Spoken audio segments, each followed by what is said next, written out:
Hi everyone, welcome back to my channel. In this video, we will be understanding Annex A Control 5.10, which is acceptable use of information and other associated assets. In my previous video, we had learned Annex A Control 5.9, which was about inventory of information and other associated assets. And 5.10, I believe, is an extension of 5.9, where 5.9 focuses on maintaining an inventory of an asset. This control 5.10 talks about acceptable use of information. To give you a brief of what exactly this control talks about, this control says that any asset that you have in an organization, you should have an acceptable use policy. That means any asset that you are having in an organization or any asset that has been assigned to you in your organization, user or the employee should sign an acceptable use policy. In short, this control talks about all the assets that are assigned to any person or any employee in the organization, how exactly he needs to use it, and how exactly he can protect that asset from misusing or mishandling it. In an organization, employees will be handled laptop, maybe mobile devices, or servers, right? They will be made admin of these servers, or maybe if you are an admin, then they will make you an admin of the server and things like that. So these devices are the company properties, but they are assigned to employees. Right? Now, it is the duty of every employee to use this laptop or mobile or server, whatever device that is assigned to them properly, which means what? They should not misuse the device. When you join an organization, you will get a laptop and then they will ask you to sign so many papers, right, on your joining day. In that joining procedure, one document is called the acceptable use policy. See, what is this acceptable use policy? It just clearly says that, you will be assigned this laptop and make sure you don't use this laptop for personal use or don't install any unnecessary software or unapproved software. And yeah, these are some of the things that will be written in an acceptable policy, acceptable use policy. Basically, what we are saying is that this device, this asset is given to you for company purpose. Use it only for company business purpose only and not for any other thing. Let's read this one line by line to understand what exactly this control talks. So, rules for the acceptable use and procedures for handling information and other associated assets should be identified, documented, and implemented, which means what? See, whenever a company has assets that are assigned to their employees, it is responsibility of the company to make a note of all the devices. You have to identify which all devices that you're giving it to your employees. It could be laptop, it could be mobile devices, it could be email address that you give them. That is also a company property. That's the reason why they say don't use these email address for personal purpose. Correct. And maybe servers are being assigned. Sometimes some companies also give iPad or other devices, right? And then they give you your sometimes they also give USB devices or portable devices. They give some cables, they give an extra monitor.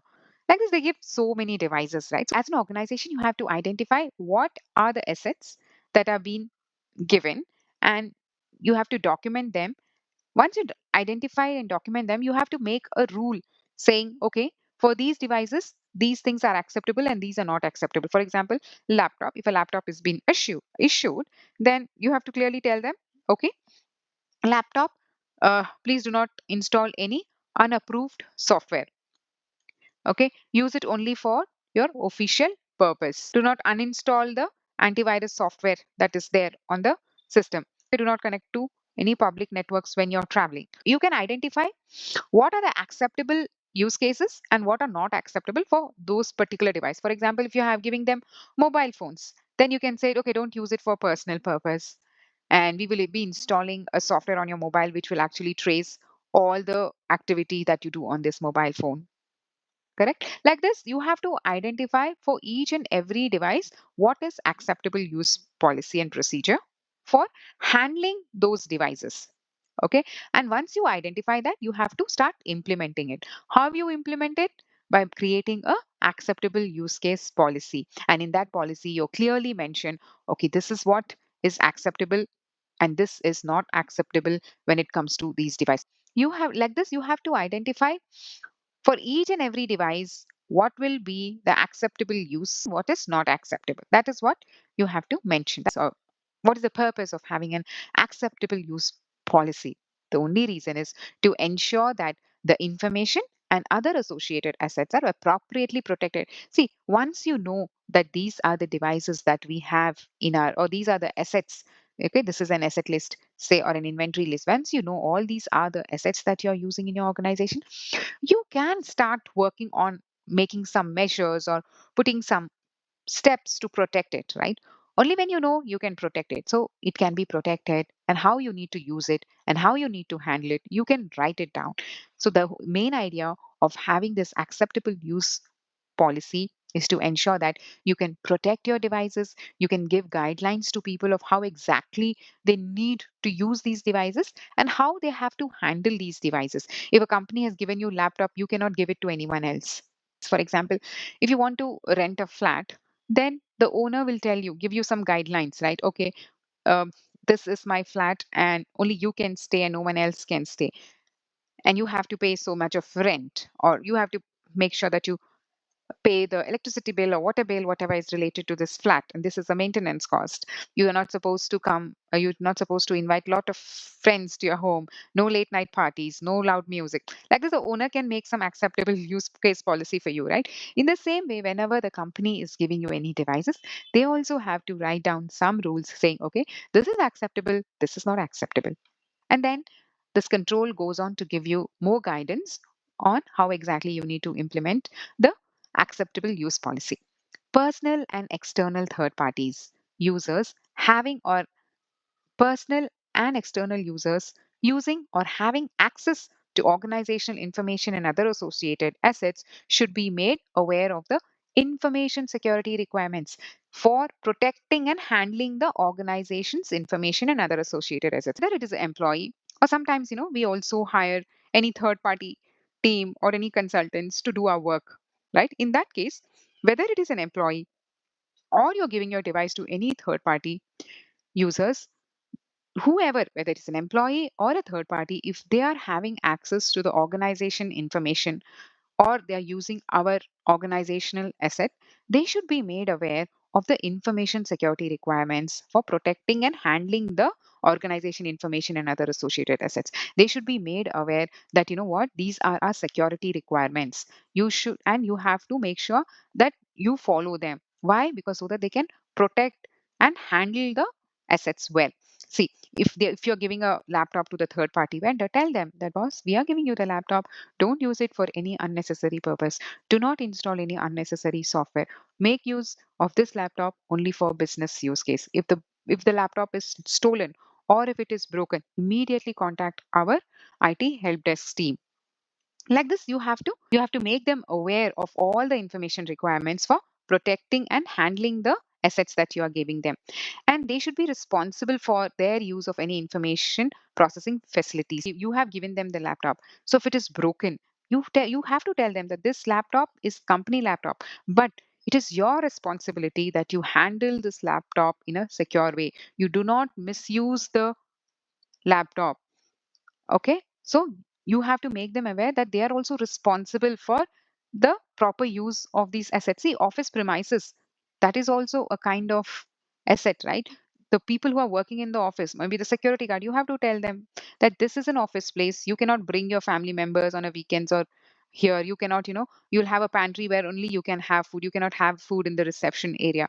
So whatever is a um, asset, whether it is a physical asset, whether it is any digital asset that you're giving them laptop or you're giving them an office space, whatever it is, they have to make sure, the employee or the third party vendors, they have to make sure that they follow the security requirements for protecting and handling the asset well. And they should also be held responsible for making use of the asset well.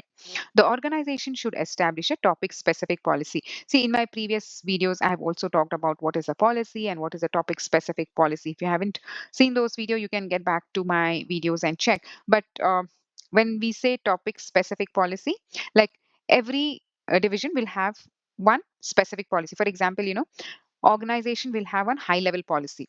Okay, so it will have an IT policy, right? Information technology policy it can have. But then the server team or the network team or the HR team, production team, they will have topic they related to their domain. They will have one more policy. Maybe they'll have network policy.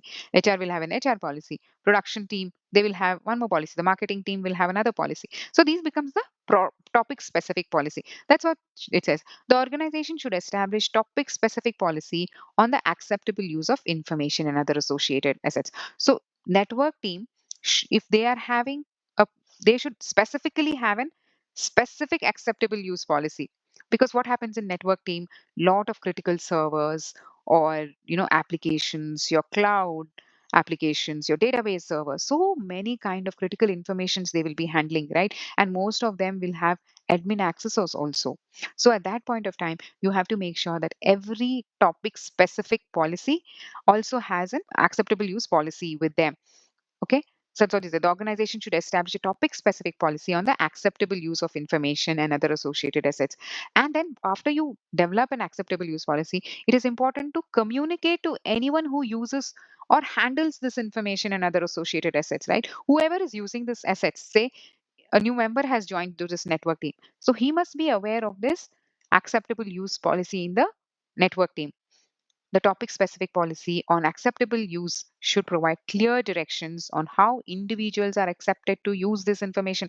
So, topic specific policy should clearly tell how those people who are joining this network team, for example, should follow. They should give them clear directions of how exactly these individuals should make sure that they use the acceptable use policy. How can they do that? Clearly mention. The topic specific policy should include what? It should say this is acceptable, this is not acceptable behavior. So if you are assigning them a server, you have to tell them, okay, though you have an admin rights, make sure it is used only for business purposes. Then you should clearly tell them you should never install any unnecessary softwares, applications, any spyware, adware on this server. If you need to install anything, it has to go through change management policy and it has to be approved by a manager. So, what is acceptable, what is not acceptable behavior of the individuals from an information security perspective? You have to clearly mention that expected and unexpected behaviors should be properly documented in the topic specific policy. Then you should also say what is permitted and what is prohibited use. Like if you're saying that, you know, um you have to use it only for business purpose, then you have to also clearly mention that it cannot be used for personal use. That is strictly prohibited. So you have to clearly mention that also in the topic specific policy. And monitoring activities. If you have been to any of the malls or any of the places where there are cameras, you will see a board saying, you are under the CCTV surveillance. Why do you think they put the board? Because you are actually monitoring people. Whenever a personal data is involved, make sure you handle it well. So, one of the laws of GDPR is that whenever you are monitoring any of the logs, you have to clearly communicate to them saying that yes, your logs will be monitored. Or if you're installing a camera, clearly mention that you are under the CCTV camera surveillance. That's the reason why you see the board saying you are under the CCTV cameras. So, like that, only if you're monitoring anyone's log, clearly mention that yes, you have the admin access, but monitoring all your logs, whatever activities that you are being performed, that is being monitored by the organization. You have to clearly mention that also in the acceptable use policy. And then further, it goes up to say acceptable use procedures should be drawn up for the full life cycle in accordance with its classification and determined risk. See, how can you make the acceptable use policy? It says that depending on the life cycle of the asset and depending on the criticality level or the classification level and the risks that are associated with that kind of asset, based on these three categories, you will decide what will be your acceptable use policy. For example, if you are joining a pen test team, then it is very critical task, right? You will be having information, you will be actually doing a pen test. So at that point of time, you have to have a different acceptable use case policy and procedures. How you can secure whenever you're designing the acceptable use case policy, depending on the criticality, you have to make sure that what all things you have to consider. It is giving you some steps. It says access restrictions supporting the protection requirements for each level of classification. Depending on the level of classification, you have to make sure that proper access restrictions are there. So based on the classification, give them a proper access restrictions. Maintenance of a record of authorized users of information and other associated assets. So it says that make a record. Remember, we talked about the asset inventory. It is the same thing. It says you have to maintain a record of all the users who are using the information and other associated assets. Then what else should be there in in the acceptable use procedure? Protection of temporary or permanent copies of information to a level consistent with the protection of original information, which means, see, if you're using a server in a banking sector, then you will store all, you'll take a backup and keep the backup of the server in this server, which is the backup server. In banking sector, I think you have to retain the logs for 5 years. I'm not quite sure, but most of the time it is 5 years. So what this acceptable use policy says that protection of temporary or permanent copies. Now, this is a permanent copy or it is a temporary copy. Sometimes we take a permanent copy. Most of the time we take a permanent copy. Sometimes we also take a temporary copy for some random work, right? Whether it is a permanent copy, whether it is a temporary copy, you have to make sure that you whatever protection you're giving to this server, the same protection should be given to the backup server as well. That's what it says. Protection of temporary or permanent copies of information to a level consistent, whatever it is there, consistent with the protection of the original information.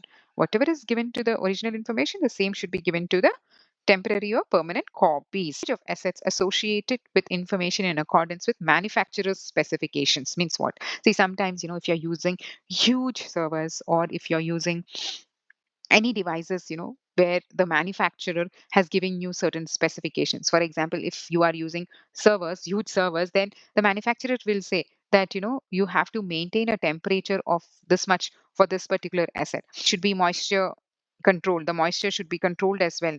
You know, like this condition specifications, the manufacturers can give at that point of time. Storage of assets associated with information. So wherever you're storing this kind of assets, make sure that you're following the manufacturer's specification. This also can be included in the acceptable use policy.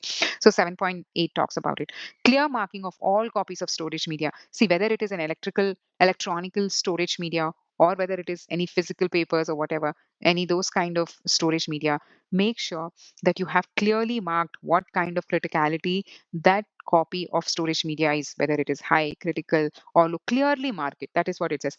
Clear marking of all copies of storage media, electronic or physical, for the attention of authorized recipients. So whoever is using it, the authorized recipient should be aware. The moment they see the device, they should know, oh, this is a critical device. Oh, this is okay. This is a low device, low criticality level device. So they should be aware of it.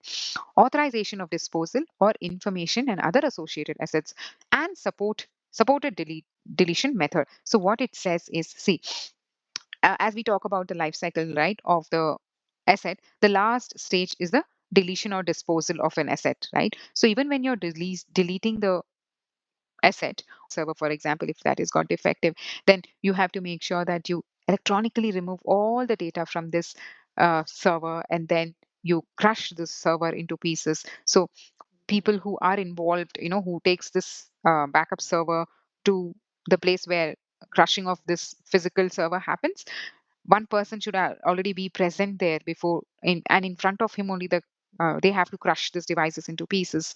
Before it is being crushed, you should have proper approvals in place. So like this, you should have proper policies and proper authorization approvals in place before any disposal of information and other associated assets, and any deletion method is happening. Make sure you have proper authorization before you delete any critical information. Make sure you have proper authorization as well from the right managers. Then it says it can be the case that assets concerned do not directly belong to the organization. See, sometimes what happens, you use cloud, correct, and you will be using maybe some of the devices here, some resources you will be using here, some database, some VM instances, and things like that. Though you are using, but most of the time, the complete control will be with the cloud provider, correct? Maybe it is an Azure or maybe it is AWS, whatever. So in these situation also, It says that maybe these devices don't directly belong to the organization, such as the cloud services. The use of such third party assets and any assets of the organization associated with external assets, for example, it can be information, it can be software, should be identified as applicable and controlled. So you have to clearly even have a sign a contract with cloud providers saying, okay, this is our acceptable use policy. Please don't disclose our devices information to anyone else. Okay, use these devices for our company purpose only. Do not use it in shared model. Identify it wherever it is applicable and apply proper controls to protect your devices. For example, have proper agreements with cloud providers. Okay, then care should be taken when a collaborative working environment is used. See, nowadays we use a lot of collaborative working environments, whether it is a third party providers like cloud services or you outsource any of your section of your organization, maybe help desk, HR, whatever. In those conditions, also, you should have proper agreements. And in those agreements, make sure there is also acceptable use policy that has been signed. Sometimes, even when you install software, you by default get that acceptable use policy. That means what? You are agreeing to all the terms and conditions, whatever is being defined there. So sometimes if you get a time, just go through the acceptable use case policy. You will be able to understand it. So yes, this is the acceptable use policy. Now let's understand what exactly is contained in an acceptable use policy. See, it should have authorized use. Make sure you clearly mention that, okay, the asset must only be used for approved business activities. Users should access only information required for their rules. Like this, you have a proper authorized rules. Then you say, you mention what should be prohibited. What are the prohibited activities? Like, for example, do not share password, do not install unauthorized software, do not download any illegal or copyrighted materials, do not log into any unauthorized websites, do not download any unnecessary um, copyright unnecessary or illegal or copyrighted material, using company assets for unlawful activities, don't use it for any other works. Okay. And circumventing security controls, that is, say supposing you are the admin of the laptop and the company has given you because you are the admin, that means that doesn't mean that you disable the antivirus and start doing whatever you want, or you disable the sim logs and then audit logs and then you start doing whatever you want. No, you're circumventing the security controls. Even that is a prohibited activities. Then information handling requirements, which means what? Whatever information that is there in that particular device, you have to handle it properly. How confidential information must be stored, whatever confidential information you are using, how it should be stored, how it is be transmitted, and how it should be disposed of. You have to clearly mention that. And also requirements for encryption and secure sharing of information, all those things should be mentioned in the acceptable use policy.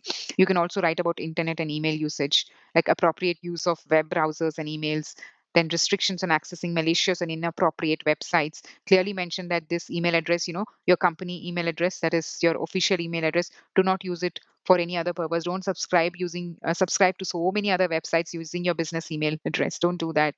Use it only for official purposes. All those things you can write. Remote working and mobile devices. This is very important. Secure your laptops and mobile devices outside the office. Don't randomly, if you're going to cafe or anywhere else, don't randomly connect to any public networks. Always use VPN whenever you're outside your company network. Okay, requirements for VPNs. Lock your screen whenever you're stepping away from your laptop, and have a physical lock if possible. Physically protect your laptop. Carry it with you. Don't leave it here and there. Okay. Monitoring and compliance. Users should be informed that activities may be monitored according to legal and organizational requirements. Inform the users that, okay, we are giving you this laptop, but it is continuously monitored by us. And if you misuse this, then consequences, you will have to pay for the consequences, like consequences of policy violations, that also need to be clearly defined. So that is acceptable use policy. And what are the common audit non-conformatives? Here are some of the common mistakes that you come across. No acceptable use case policy will be there. If that is there, then that is a non-conformative. Policy exists, but it is not implemented. Employees have not formally accepted the policy. See, whenever you have a acceptable use policy, make sure that all the employees sign this policy. Okay, if the employees have not signed it, it is a finding.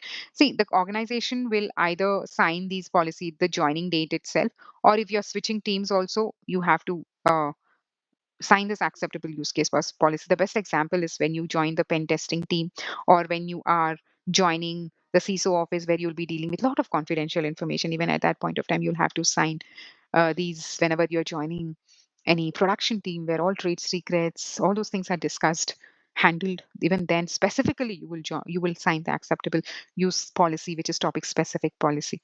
Okay. So if employees are not formally signed it, then that also is a finding. Use of unauthorized software. Why? Because which means that you are not you're not following the acceptable use policy. Awareness training records are not available. Sometimes, people don't, companies will just use the training sessions to make sure that they follow the acceptable use case policy. Policy does not cover cloud services or remote work. That is very important. Policy has to cover the cloud services or remote work. New hires are not informed about the acceptable use requirements. That also becomes a findings. So basically, the minor non-conformity will be that policy exists, but it is not implemented, or if the company is not able to provide you the evidence and evidence is incomplete or inconsistent, even that is a non-conformity. Major non-conformity will be when there is no use acceptable use policy, or there is a complete failure in the implementation leading to uncontrolled risk or exposure. Even that becomes a major non-conformity.